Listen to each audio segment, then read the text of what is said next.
GPS, the global public square. Welcome to all of you in the United States and around the world. I'm Fareed Zakaria coming to you live from New York. Today on the program, protests on college campuses reach a breaking point as police make arrests and shut down encampments. Is this impinging on student free speech, or have protesters gone too far? I will be joined by an Egyptian and an Israeli scholar who teach together at Dartmouth to discuss that and much more.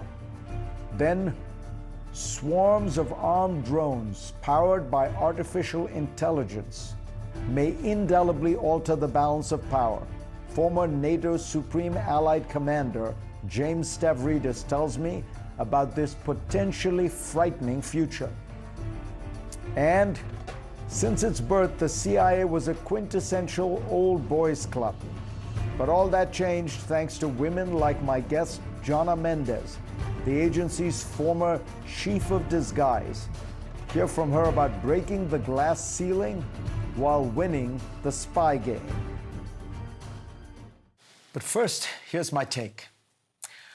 The world is a tense place these days, with Europe consumed by its biggest land war since 1945 and conflict continuing to convulse the Middle East. These tensions would pale into insignificance, however, if a third arena were to erupt in Asia, involving the United States and China. Those tensions have in fact calmed down in recent months as both Washington and Beijing have sought to stabilize their relationship. But there are now cries in Washington to change all that. In an essay in Foreign Affairs, Matt Pottinger and Mike Gallagher argue that the United States should adopt a Cold War-style containment policy toward China whose goal should be victory that could encourage the Chinese people to, quote, explore new models of development and governance, unquote. Pottinger acknowledged on this show last week that an effective U.S. strategy might naturally lead to some form of regime collapse. Pottinger was Donald Trump's senior-most aide on China policy, and Gallagher, an outgoing congressman, chairs the House Select Committee on China. Their views will likely shape the next Republican administration. Pottinger and Gallagher argue that Biden's strategy, managing competition with China, does not go nearly far enough.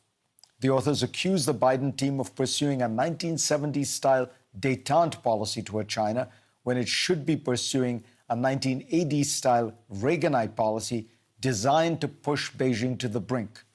According to them, we should welcome more friction and tension with China. This is an important essay because it lays out clearly the alternative strategy being proposed by some on the right.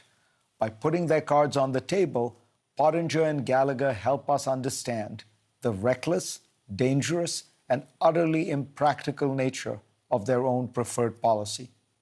China today bears little resemblance to the Soviet Union of the 1970s and 1980s. The Soviet Union was an unnatural empire cobbled together after World War II with a decrepit economic model that had started to fail by the mid-1970s. China is the world's second largest economy and largest trading nation. Unlike the Soviet Union's totally state-owned economy, China has a mixture of private and public sector. 92% of China's exports come from a vibrant private sector, including 42% from firms with foreign investors. Despite its recent troubles, it is still growing at around 5%, and because of its size, is likely to stay the world's second most important economy for decades. The Soviet Union was an isolated economy, whereas China is deeply integrated into the global system. Trade between America and the USSR peaked at several $billion in a year. China and the US do that much trade every few days. The USSR's GDP was around $3.2 trillion at its peak, roughly 7.5% of world GDP. Today, China's GDP is about 20% of global GDP. Most fundamentally, the Soviet Union was largely a natural resource economy, a Siberian Saudi Arabia, deriving much of its growth from extractive industries like oil, gas, coal, nickel, and aluminum. China is a diversified manufacturing powerhouse with an increasingly sophisticated information technology industry that is second only to the United States. In fact, looking back, it's clear that in the 1970s, the USSR's economy had stalled, but got a last lifeline when global oil prices quadrupled. By the 1980s, oil prices collapsed, and then so did the Soviet Union. Were the United States to embark on a policy of containment, it would likely find itself alone.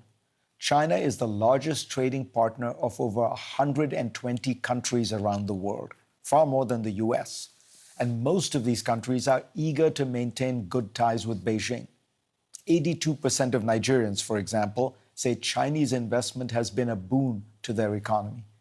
Even European nations, America's closest allies, have made clear that they view China as much as a partner as they do a rival. Emmanuel Macron noted last year that even in the worst-case scenario of a conflict over Taiwan, Europe should be careful not to mimic America's hostility to Beijing.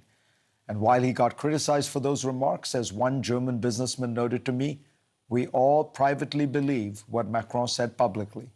German Chancellor Olaf Scholz was in China last month, hoping to deepen economic ties between the two countries. American strategies of regime change have rarely worked. Think of Cuba, Venezuela, North Korea, Iraq, and Afghanistan. And they are unlikely to work this time, especially in a country like China, where the regime is broadly credited with bringing major economic progress for its people. After decades of poverty and misery, average incomes in China grew ninefold from 1978 to 2015. The current bellicosity on the right reminds me of the growing demands for regime change against Iraq 2 decades ago. But this would be even worse. Because of China's size and engagement with the world, a strategy of containment and overthrow would take the US down a hair-raising path. Sustained confrontation would unravel the global economy, risk isolating America, and raise the odds of a world war over Taiwan. It is worth some sober reflection before embarking down this road.